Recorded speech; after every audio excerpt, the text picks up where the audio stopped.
प्रधानमंत्री नरेंद्र मोदी और उनकी सरकार भारत की अर्थव्यवस्था को लेकर बड़े बड़े दावे करती रही है। जी हाँ, दरअसल भारत की अर्थव्यवस्था को लेकर कई बार उनकी सरकार ने बड़े बड़े दावे किए।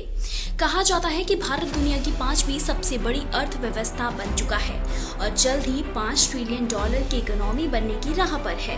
वित्त मंत्री निर्मला सीतारमण बार बार इस बात पर जोर देती हैं कि भारत एक मजबूत उपभोक्ता बाजार है, जिससे कि दुनिया के बड़े निवेशक यहाँ आना चाहते हैं। लेकिन क्या जमीनी हकीकत भी यही कहती है?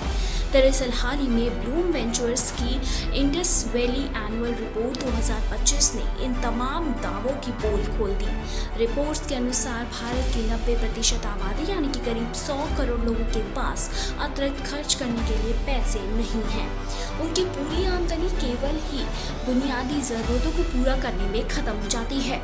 किराया, राशन, बिजली बिल, बच्चों की पढ़ाई जैसी जरूरी चीजों के बाद उनके पास बचत करने का भी मौका नहीं मिलता।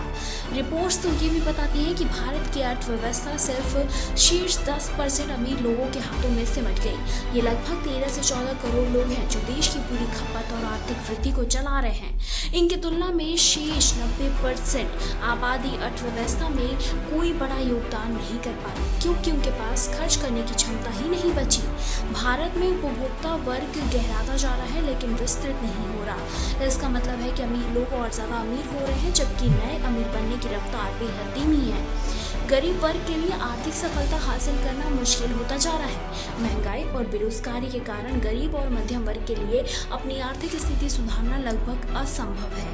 प्रधानमंत्री नरेंद्र मोदी 2047 तक भारत को विकसित देश बनाने का सपना दिखा रहे हैं और गृह मंत्री अमित शाह 2027 तक $5 ट्रिलियन इकोनॉमी का वादा कर रहे हैं। लेकिन ये रिपोर्ट बताती है कि ये लक्ष्य महज एक सपना है। जब तक देश के अधिकांश आबादी के पास खर्च करने की क्षमता नहीं होगी, तब तक आर्थिक विकास टिकाऊ नहीं हो सकता।